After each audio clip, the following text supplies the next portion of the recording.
brought to you by Agilus Diagnostics. Health test की बात आती है तो मैं भरोसा करता हूँ India's largest diagnostics company Agilus diagnostics. खुद को टेस्ट करते रहो। नमस्कार दोस्तों, क्राइम तक में आप सबका स्वागत है। मैं हूं सुप्रतिम बैनर्जी। कर्नाटक में एक जिला है, कारवाड़ नाम है इस जिले का।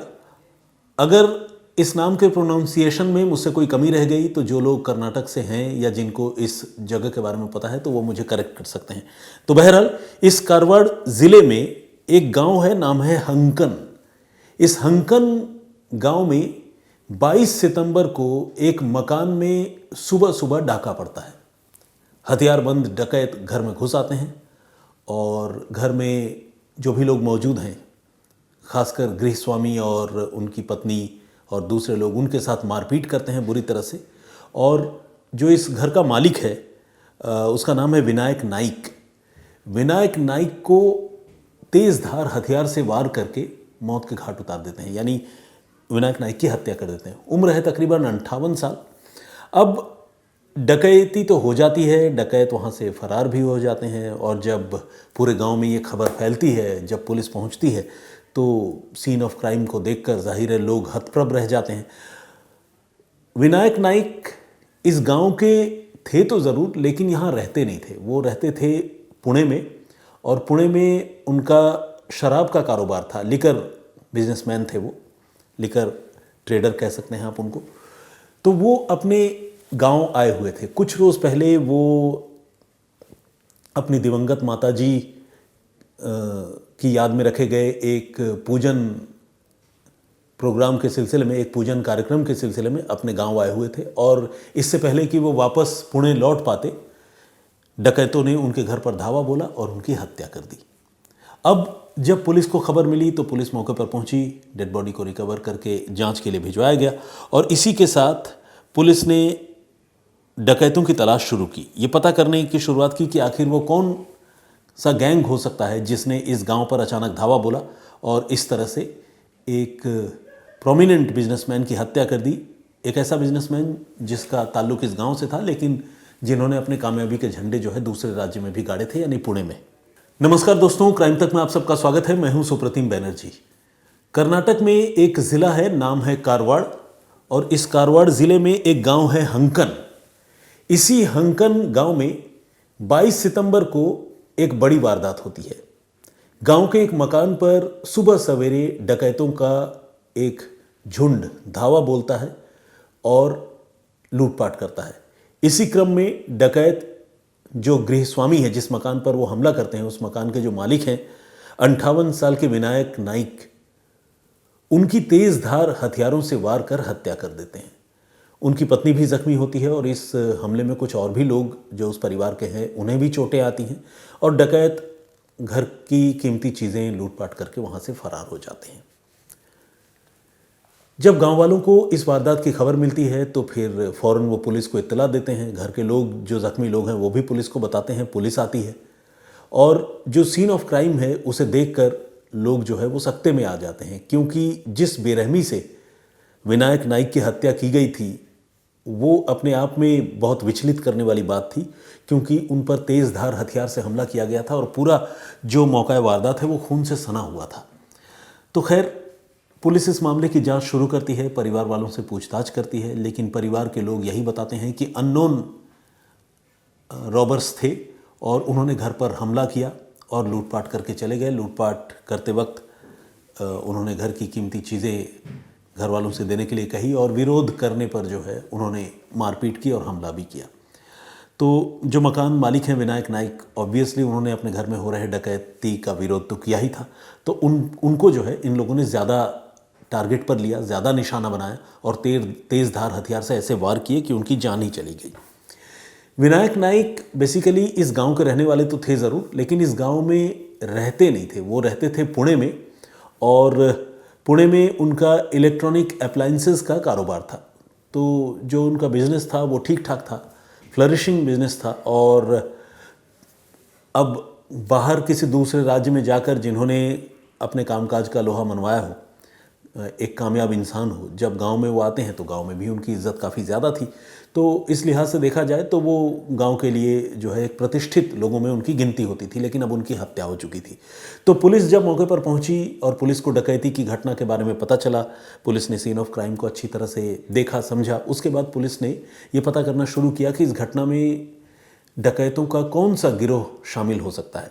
आमतौर पर जो प्रोफेशनल क्रिमिनल होते हैं उनका जेल आना जाना लगा रहता है, तो पुलिस को भी इस तरह के गैंगस्टर्स के बारे में, डकैतों के बारे में, चोरों के बारे में जानकारी होती है। अनलेस एंड अनटिल बिल्कुल ही कोई फर्स्ट टाइमर ना हो, पुलिस उनके बारे में पता लगा भी लेती है कि किसने ये काम किया होगा।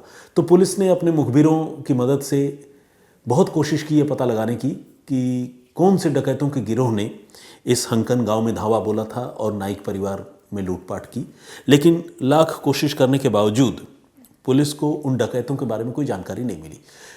कहने का मतलब ये कि जितने भी मुखबिर थे पुलिस के या ऐसे डकैत जो पहले उस इलाके में ऑपरेट करते रहे, उनसे जब भी पुलिस ने पूछताछ की तो सब ने कहा कि नहीं, उनको पता ही नहीं है किसने किया है ये काम। तो पुलिस को कुछ देर के लिए ये भी लगने लगा कि शायद कोई फर्स्ट टाइमर गैंग हो जिसने पहली बार धावा बोला हो, और अब ऐसे लुटेरों को या डकैतों को पकड़ना एक नई चुनौती हो जाती है, क्योंकि उनका कोई डेटा बैंक पुलिस के पास तो होता नहीं। बहरहाल अब पुलिस डकैती के साथ साथ पुलिस ये सोचने लगी कि कहीं ऐसा तो नहीं कि डकैती की आड़ में किसी और वजह से विनायक नाइक की हत्या की गई हो।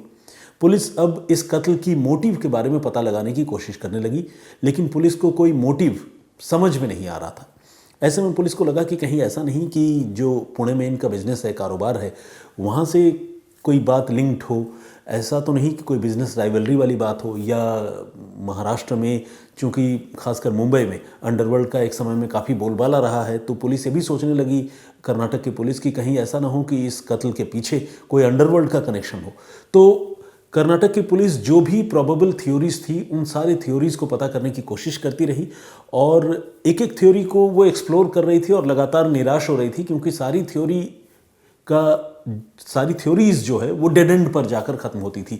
उसके आगे तफ्तीश आगे नहीं बढ़ पा रही थी, क्योंकि ना तो मोटिव पता चल पा रहा था, ना बिजनेस राइवलरी जैसी कोई बात सामने निकल कर आई, ना अंडरवर्ल्ड वाली बात सामने आई, ना डकैती वाली बात सामने आई। ऐसे में पुलिस भी उलझन में पड़ गई थी कि आखिर इस कत्ल के पीछे वजह क्या हो सकती है।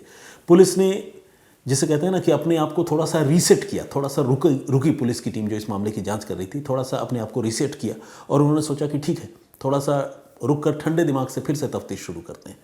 तो इस बार जब पुलिस ने अपनी, जो भी पुलिस की टीम है उसने खुद को रीसेट करने के बाद इस मामले की जांच शुरू की, तो पुलिस ने ये पता किया कि विनायक नाइक की निजी ज़िंदगी में क्या था, उनका किन के साथ उठना बैठना था, और परिवार में कौन कौन से लोग थे, क्या कोई रिलेशन ओरिएंटेड कोई इशू तो नहीं था। इस तरह की बातें जो है अब पुलिस ने पता लगाने की शुरुआत की।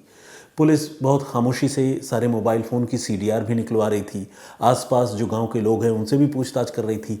पुणे में एक टीम भेजी गई जो विनायक नाइक को जानती है, उनके बारे में भी, उन लोगों से भी पुलिस पूछताछ कर रही थी। इस कोशिश में पुलिस को एक बड़ी चौंकाने वाली जानकारी मिली, और ये जानकारी वाकई चौंकाने वाली थी। ये पता चला कि विनायक नाइक जिस गांव के रहने वाले हैं, जहां पर यह घटना हुई थी हंकन में, वहीं पर उनके एक और रिलेटिव रहते हैं। बेसिकली ये दूर के रिलेटिव हैं, और इनका नाम है गुरु प्रसाद राणे। ये गुरु प्रसाद राणे दूर के रिलेटिव थे विनायक नाइक के, यानी दोनों का परिवार एक दूसरे को जानता भी था। लेकिन कहानी में ट्विस्ट ये था कि विनायक नाइक की पत्नी जो है वो कथित तौर पर गुरु प्रसाद राणे के बड़े क्लोज कांटेक्ट में थी, और उन दोनों के बीच में एक रिलेशनशिप था। अब आप बोलेंगे इसमें क्या हैरानी की बात है, ऐसा तो आजकल हर दूसरी स्टोरी में होता है, हर दूसरे अपराध के मामलों में इस तरह की बातें निकलकर सामने आती है। तो हैरानी की बात यह है कि गुरु प्रसाद राणे की जो पत्नी है वो विनायक नाइक के काफ़ी करीब थी, यानी विनायक नाइक से उसका कथित तौर पर रिलेशनशिप था। अब ये अपने आप में एक बड़ी अजीब कहानी है, जिसमें दो कपल हैं, और वो दोनों कपल्स जो है वो इंटर रिलेशनशिप है, यानी एक का पति दूसरे की पत्नी के करीब है और दूसरे की पत्नी एक के पति के करीब है। तो ये अपने आप में बड़ी अजीब सी बात थी, और इसके बारे में इनके परिवार के लोगों को भी पता थी और इसी रिलेशनशिप को लेकर दोनों परिवारों के बीच में अक्सर लड़ाई झगड़े भी हुआ करते थे। जैसा कि मैंने आपको बताया कि कुछ समय पहले विनायक नाइक पुणे से जो है वो अपने गांव लौटे थे और गांव में कुछ समय पहले जो है इन दोनों परिवारों के बीच इसी बात को लेकर लड़ाई झगड़ा भी हुआ था। अब गुरु प्रसाद राणे जो है वो एक शराब के कारोबारी हैं और गुरु प्रसाद राणे गोवा में शराब का कारोबार करते थे। लेकिन ये जो रिलेशनशिप वाला मामला है दोनों की पत्नियों का एक दूसरे बिजनेसमैन के साथ, इसकी वजह से राणे और नाइक के बीच में भी जो है वो रिलेशनशिप बिल्कुल अच्छे नहीं थे। इनके बीच में परिवार के बीच में भी लड़ाइयाँ थी और दोनों के बीच में भी लड़ाई थी। कुछ समय पहले भी एक लड़ाई झगड़ा हुआ था और उस लड़ाई झगड़े के बाद ये जो गुरु प्रसाद राणे है इसने ये ठान लिया था कि वो विनायक नाइक को रास्ते से हटा देगा, यानी उसकी हत्या करवाएगा। और इसके लिए उसने बड़ी लंबी प्लानिंग की। इस प्लानिंग के तहत गुरु प्रसाद ने एक सेकेंड हैंड स्विफ्ट कार भी खरीदी ताकि उस कार को मर्डर में यूज़ किया जा सके और फिर उस कार को वो डिस्पोज ऑफ कर दे। और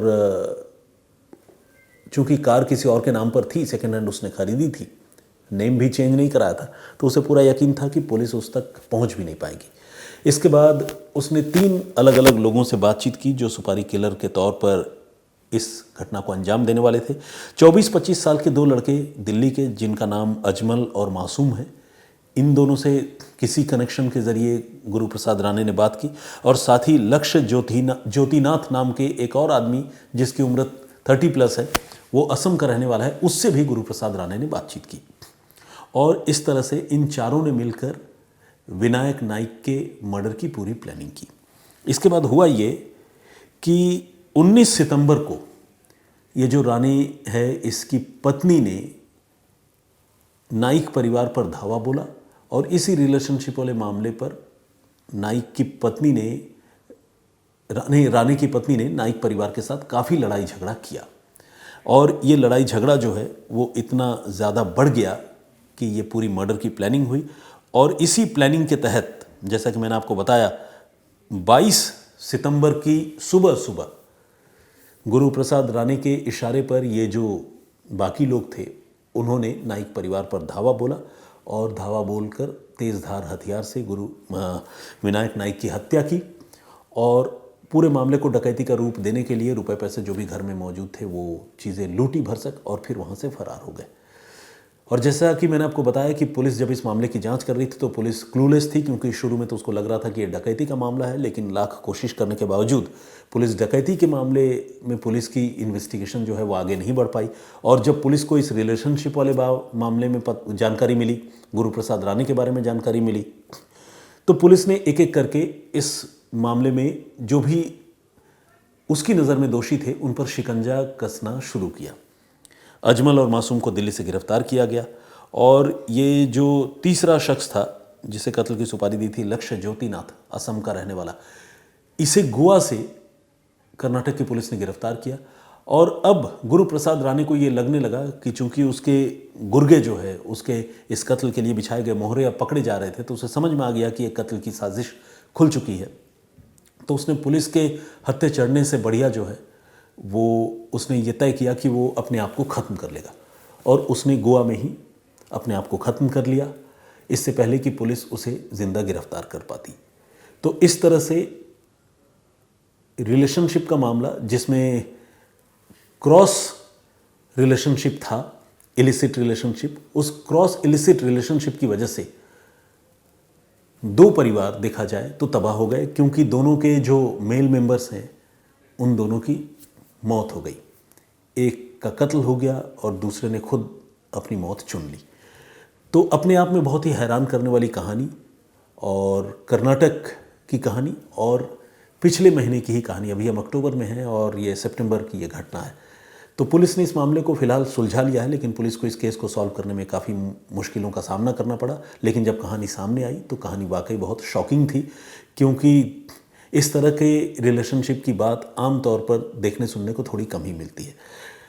कुछ ऐसे सोसाइटीज़ में जहाँ लोगों का सोचना या उनका नज़रिया अलग किस्म का है, तो वहाँ पर वाइफ स्वैपिंग के मामले जो है वो देखने सुनने को ज़रूर मिलते हैं, लेकिन यहाँ सिर्फ वाइफ स्वैपिंग वाली बात नहीं थी, यहाँ इलिसिट रिलेशनशिप का ही मामला था। और यहाँ देखा जाए तो पति पत्नी दोनों ही दोषी थे, दोनों ही न सिर्फ वाइफ स्वैपिंग बल्कि हस्बैंड स्वैपिंग भी करने में लगे हुए थे। और इस तरह के ख़तरनाक रिलेशनशिप का अंजाम क्या हो सकता है, ये इस घटना को देखकर समझा जा सकता है। तो आज के लिए इतना ही। मैं फिर हाजिर होऊंगा किसी और कहानी, किसी और वाक़े के साथ। तब तक अपना बहुत ख्याल रखिए, सुरक्षित रहिए। जय हिंद, जय भारत।